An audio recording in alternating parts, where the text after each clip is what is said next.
So a couple of days ago, I was reading let me start from the actual beginning.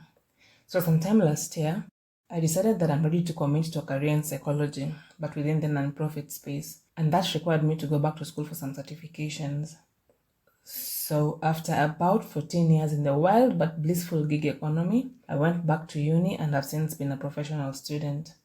Anyway, a couple of days ago, I was reading something in the realm of criminal psychology when I slipped into the rabbit hole that is developmental psychology. And while really deep in it, I stumbled upon the concept of a third place, and my brain has been lighting up ever since. Thus, here I am, your loyal note taker, ready to spill on this very fascinating thing that I'm just learning about. Since I prefer to script out these recordings to keep myself on track so that I don't ramble too much, I have been considering sharing the same content as maybe articles or like short form notes on my Facebook page. If you've been around for a while, you probably know that I used to write some very long posts and I really used to enjoy that. But then I got lazy or busy, depending on when you ask me. Actually, since I'm here now, I think I'll just schedule a post to go up with this episode. Check it out and I'll see you over there, yes? And back to today's topic. I'll begin by explaining what a third place is. The term was coined in 1989 by an American sociologist called Ray Oldenburg, and it refers to a public place that hosts regular informal gatherings.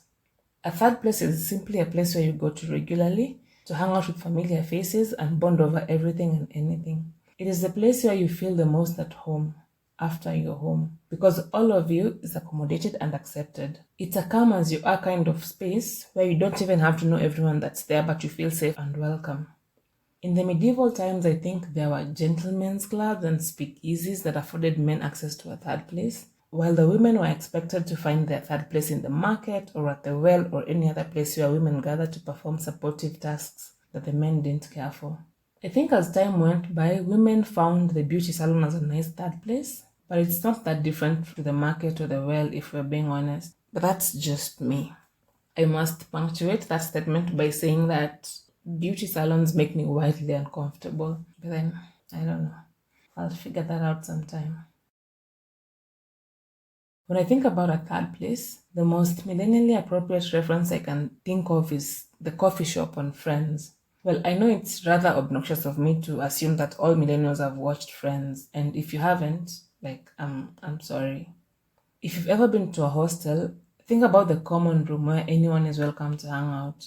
Or if your school had like clubs and you had like club headquarters where your club members used to hang out after classes and just chill or catch up. Or maybe I've watched too much American television and such things don't exist in Kenya. I don't know. I've never lived in a hostel and my school didn't have enough classrooms, let alone club headquarters. I can also imagine that a third place would be how it feels like being in your grandparents' compound with all of your cousins and childhood friends, just bantering and catching up. I get why these gatherings are no longer common.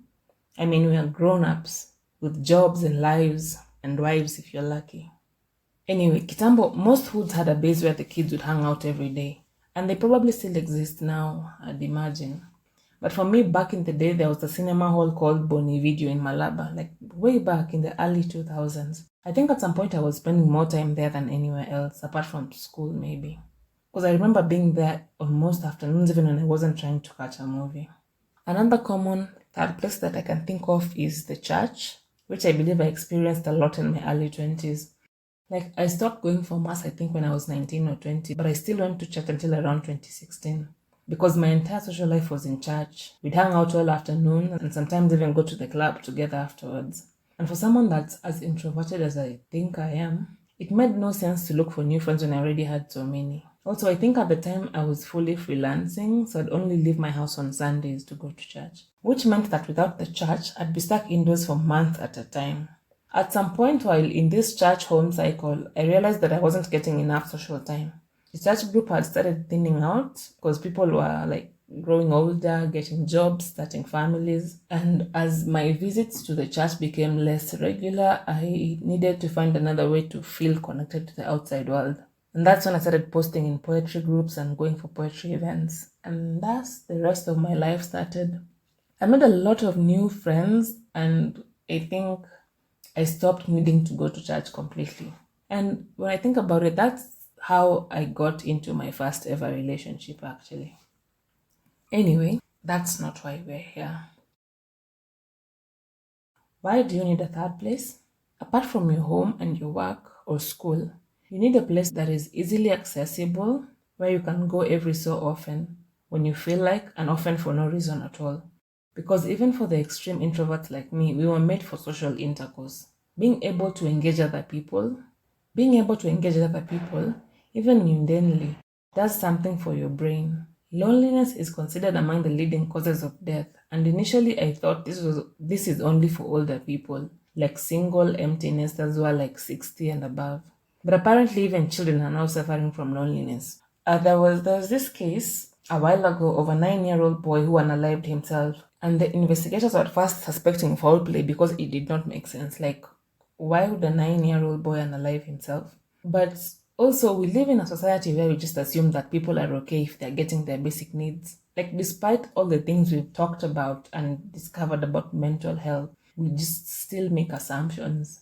But eventually it turned out that the boy was very isolated, didn't have friends, and rarely even like talked to anyone in school.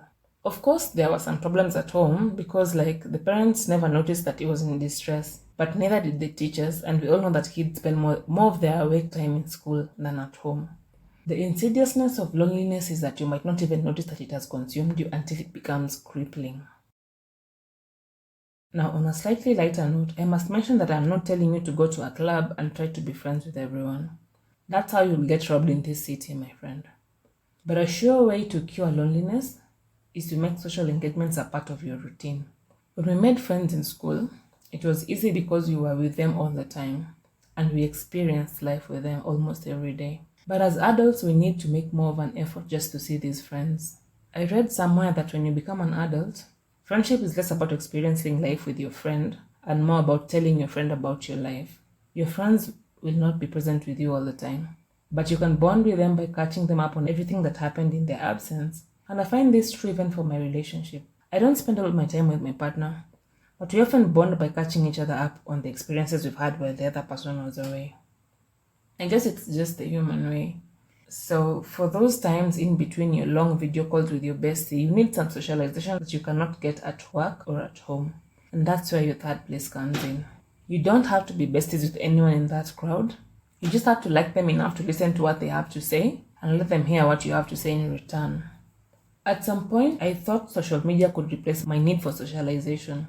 I was constantly talking to everyone and anyone on my feeds and being the public bestie, but I burnt out really fast. I was getting too much engagement with no substance beyond the text. And yes, I did make some very incredible connections over there, but for them to develop meaning and even relevance, they had to be moved out of my phone and into my reality.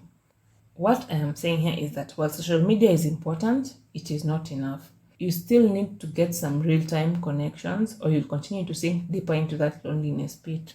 Also, if social media is your only source for socializing, what happens when you need to unplug? Sometimes there's just too much negative shit happening online and you need to uninstall the apps. Then what happens to you? I have been considering going to the gym as my third place lately because I already work out regularly. But I know that I have been very adamant about going to the gym, and maybe this is the year that I pay for a membership and commit to it. Like, I don't know. I also feel like my ideal third place would be a coffee shop with a library because I can talk about books for days. In extreme cases, your friend's place can be your third place, provided they love to host and often have more people there and not just the two of you. I don't think a third place should be limited to having only one person for company. Like, the point is for you to be open to more people. Like, your book club meetings can be a very good third place. I think the most important thing about a third place would be that there is no social hierarchy and everyone there is respected equally so they can voice their opinion comfortably. Also, it should not be expensive or out of your way. If your regular friends can join you, even better. But the goal is to create an avenue for you to socialize outside of your regular circle.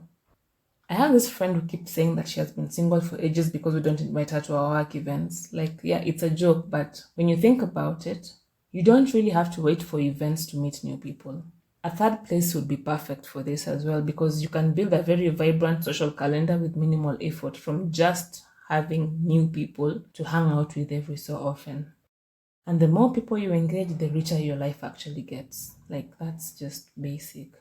Because whether you like it or not, everyone is an expert at something. Like, everyone you meet has something that you can learn if you're just willing to listen to them. Also, talking to strangers can be mad fun if you approach it with curiosity. I think in the next episode, I'll talk about the art of conversation, just in case you find yourself in a third place, as an extreme introvert, that is. Anyway, that's all the time I have for today. Thank you so much for stopping by and sticking to the very end. I do hope that you will consider taking on a third place for yourself to keep you safe from loneliness. Otherwise, I wish you the very best of the week ahead.